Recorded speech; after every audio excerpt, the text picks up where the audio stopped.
Hi everyone and welcome along. Today we're going to paint some simple summer berries and we're going to place them in a lovely pattern which would be a really cool wallpaper for your phone. So grab your paints and let's get started. So we're going to begin with a size 4 brush and we're going to be painting in the loose style today, and I'm going to start with some strawberries because whenever you're creating a pattern you want to think about the order in which you're going to paint things, and I want to put in the largest items first. So what I'm doing is I'm just using the belly of the brush to create one half of a sort of C curve of a strawberry shape, and then the other half just filling that in. Clean off the brush and I'm going to fill it in, but I'm going to make sure I leave a little bit of unpainted space, but also just get in a little bit extra of that bright red down on one side to make sure we've got plenty of vibrance. And I'm going to leave the stem for a moment. Now I'm going to start filling up the page with strawberries, and when you're creating a pattern it's really important to think that this pattern could be viewed from all angles, and so to place your strawberries in all sorts of positions.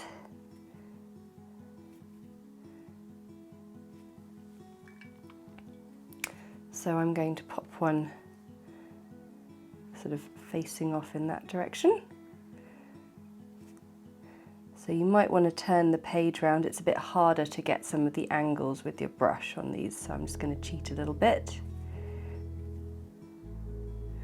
But on the whole, we're creating a nice vibrant strawberry shape, and I'm just going to fill up the page with those.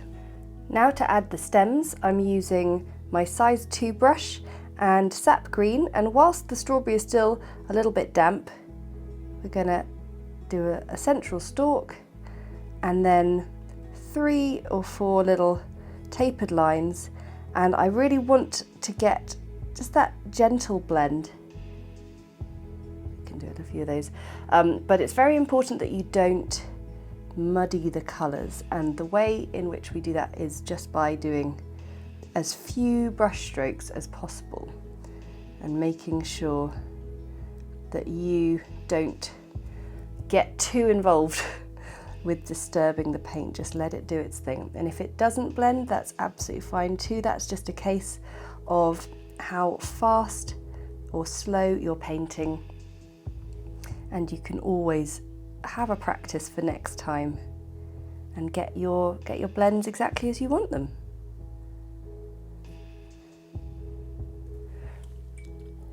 Next on the list is cherries, so I'm going to add some Alizarin Crimson to my red.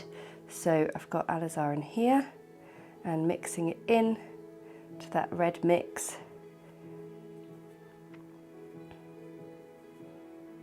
And cherries are probably the next sort of large berry to pop in, so they would be the obvious next ones to go for. And I'm going to do 1 or 2 as a pair, and then a few more just on their own. So let's go for it. So we want to get the brush really squashed down there, and to get that slight sort of divot at the top of the cherry shape. Now we've got plenty of unpainted space there, so I just cleaned off my brush, and what I'm going to do is just fill it in a little bit and leave the rest. So as I said, this will be a pairing. Clean off the brush and then a bit of unpainted space. Okay, more gaps to fill. Cherries of course need stalks, and so these take up quite a bit of space on the page. Just with my Sap Green once again, and then we can also add in a leaf or 2.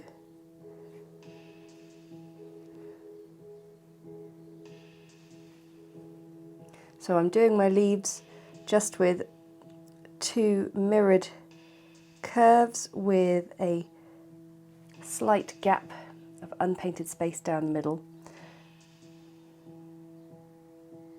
Well, the reason there are only a few of these cherries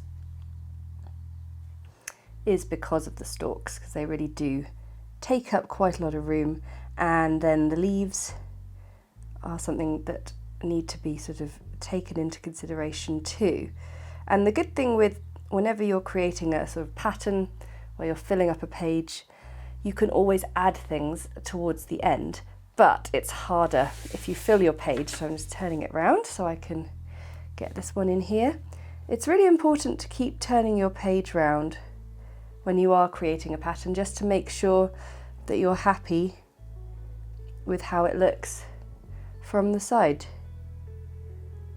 Okay, back around. And this time we're going to put in some blackberries. So I have got some Prussian Blue here, and I'm going to mix that with some Cadmium Red, and that makes a really amazing deep dark colour that's perfect for blackberries. And you just want to keep playing around until you've got it at a sort of not too purple colour, that's just really nice and dark. And I'm going to now paint in some, actually I'm going to use my smaller brush. I'm going to use a size, what have we got here? We've got a 3/10 brush.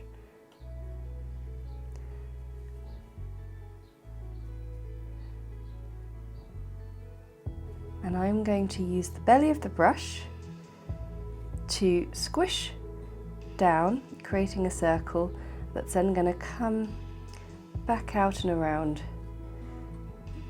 with a little bit of unpainted space that creates a little sort of loop. And I'm just painting them in a cluster, and what's happening is we're getting the shine that is so sort of characteristic of a lovely glossy blackberry.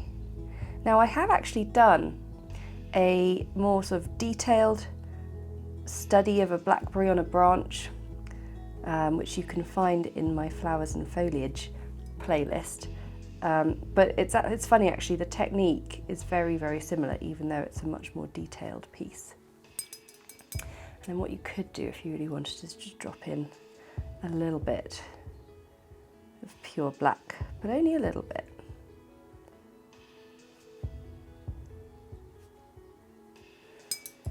So we'll fill in those and fill up a pattern. So the finishing touch for the blackberry is a little stalk, and all in sap green as before, and then some slightly sort of spikier little leaves than the strawberry had, sort of curling upwards. Now the last berry I'm going to include in here is a blueberry, and I think Prussian Blue is a pretty perfect colour for our blueberry. So just getting some colour out of here, mixing it up on there into the palette so we can get a nice sort of dilute version. And I'm going to now, bit of fluff on the brush as always, with my size 2 brush. I'm going to create another rounded shape with a nice big bit of unpainted space in the middle. Clean my brush off and blot it off as well, and this time just sort of get in there, and I'm going to actually take a bit of the colour from the blackberry and just drop it in around the base, and we're going to do a little bit of a detailed centre for our blueberry, but that is the initial shaping for it. So I'm actually going to put them in pairs in places. So we get our shape, clean the brush off, blend in a little bit, and pick up some of the blackberry colour to just give a bit of depth. So now I'm going to look for all the little gaps, and that's the joy of sort of gathering together a few items of varying size, because it means that you can then use that last smallest shape to fill in the gaps and even things up. And there might be the case where you've got a larger gap where you either want to put in one of the previous larger pieces, or maybe just a handful more of these small ones. So like I'm going to put in 2 blueberries here.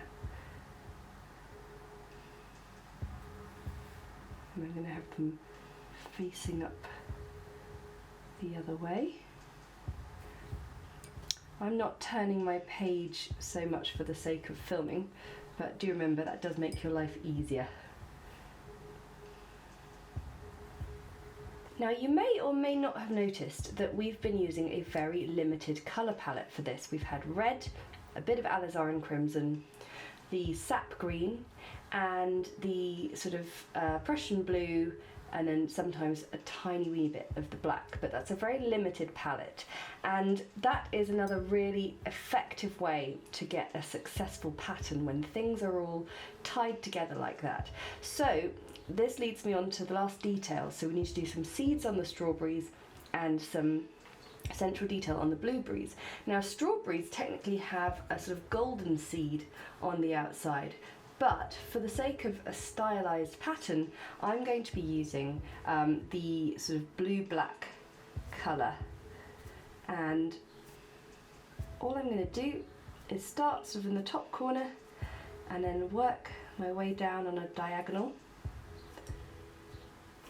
because these are simple strawberries, but making sure that you have got that.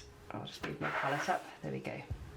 Making sure that you go for that diagonal sweep around the strawberry will just keep this very simple technique looking uniform.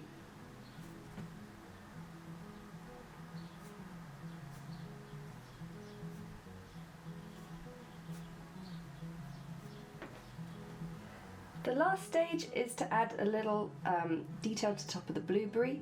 All I'm doing is almost like a little simple 5-petal flower, and just make sure that your blueberries have dried before you've put that detail in. And there we go, we have a pattern.